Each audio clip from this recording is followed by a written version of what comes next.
This is probably one of the worst NFT fails ever. So, a Bored Ape NFT sells for $3,000 instead of $300,000 because of a typo. Imagine if you lost $297,000. That's almost heartbreaking, right? Especially if you're someone who ended up buying like an NFT out of luck, right?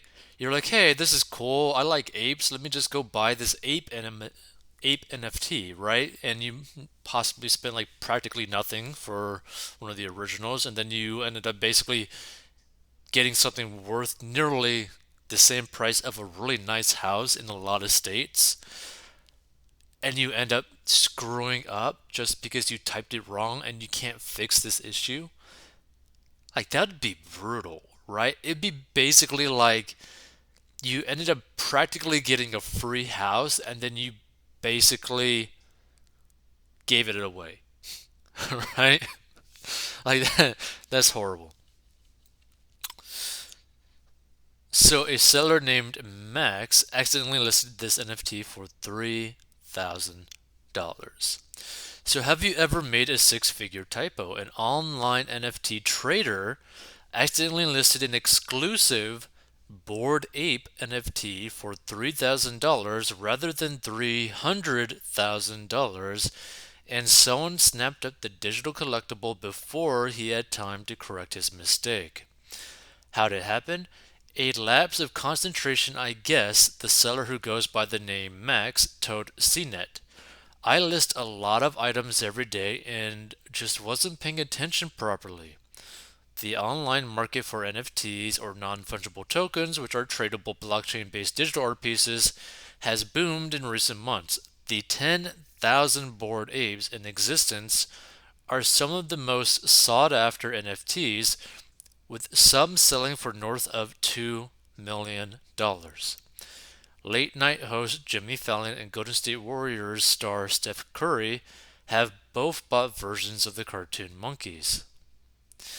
Max had meant to list his Bored Ape for 75 Ethereum crypto coins, but accidentally typed just 0.75 Ethereum on Friday, he told CNET. The buyer who snapped up the NFT then relisted it for more than $300,000. So if Max had made a six-figure typo while trading stocks, he would probably be able to cancel or reverse the transaction, but in the unregulated and decentralized cryptocurrency world, he's out of luck. Whew. And they're showing like a screenshot, right, of these well, one, they're showing a screenshot of basically him actually selling the Bored Ape for the 0.75 Ethereum. So technically, he sold it for $3,102.41, but then you got to do the whole like gas fees and stuff. So, yeah, probably only had about $3,000 or less for that actual sale, right? But to keep this in mind, based off the screenshot that they're showing, right? These other Bored Apes within pretty close to his collection, or like close to his number, I guess, right? Are in the 200,000s, 300,000s, 400,000s, right? So just keep that in mind. Like, just think about that for a second, right? Again, imagine if you made a $300,000 mistake, right? And this dude is like listing a lot of things, right? So it's pretty crazy when you think about it. It's like, oh my goodness, right? So despite the expensive error, Max seems to be zen. The industry is so new, bad things are going to happen whether it's your fault or the tech, he said. Once you no longer have control of the outcome, forget and move on.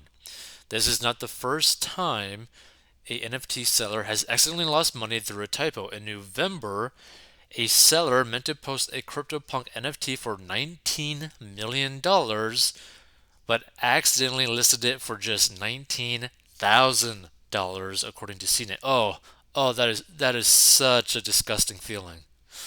Ugh, ugh. Like think about that for a second. Imagine if you were about to make $19 million, but you actually only got 19,000. That is brutal. That's probably one of the most expensive NFT mistakes, right? I mean, if you got like an NFT story, feel free to submit a story at 40inbox.com. I find these things to be pretty interesting because you got to think about it, right? Like, not too long ago, these things didn't really even exist, right? Ethereum was basically worthless not too long ago. And yet nowadays, you have basically pixels worth more than most people's homes, worth more than basically what like most people will ever actually see in their life or in their accounts, right? So this is the crazy thing. This is the most interesting thing that I see is that like a lot of these NFTs just I don't really necessarily understand why some NFTs end up exploding and others don't. It could be the hype, it could be the very limited supply. It could be both, the combination of both hype and limited supply, right? This is probably similar to like some special edition Rolexes. Same thing with the Pateks or Pateks, whatever type of watch that thing's pronounced, right? But either way, it's very interesting because when you really think about it, right,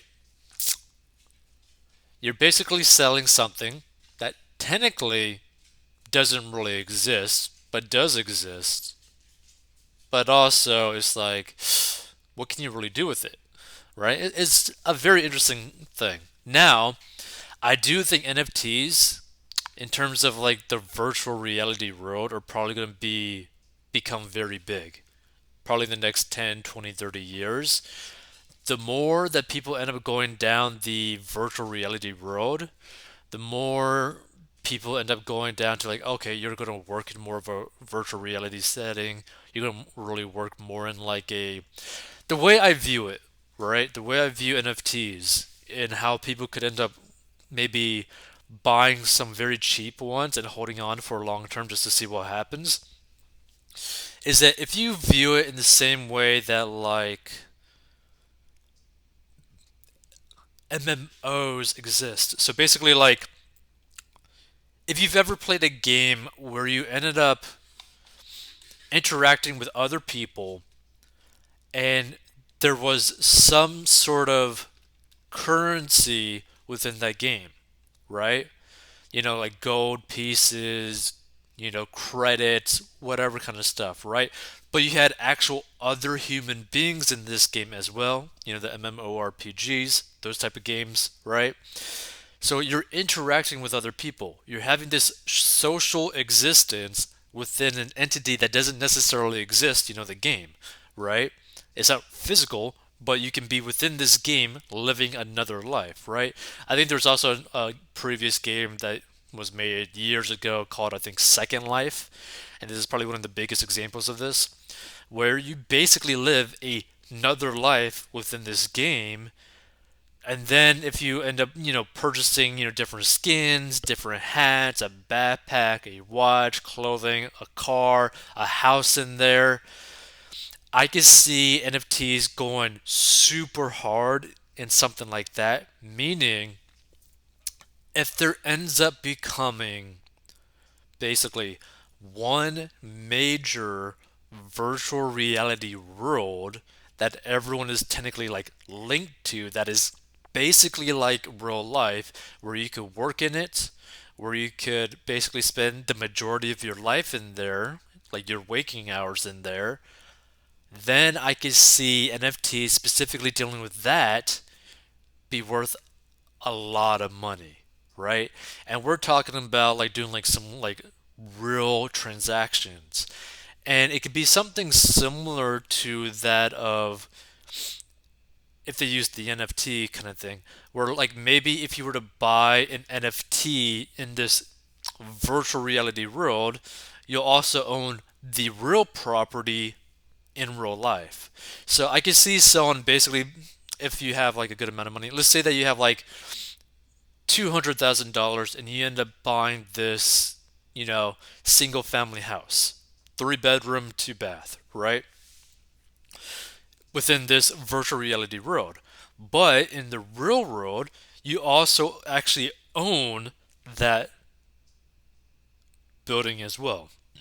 So I think in the future, they will probably end up building something that is basically an exact replica of real life in a sense, in terms of like to scale, so that you can technically own your own house within the game and also within real life.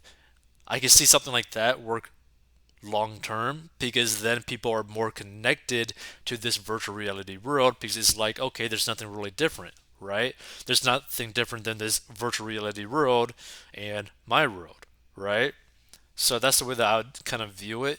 If that ends up becoming something that ends up existing or something close to that, then any NFT that can be transferred into that game is probably going to be worth a lot of money. By the way, if you want to learn how to get out of debt, go to 40inbucks.com.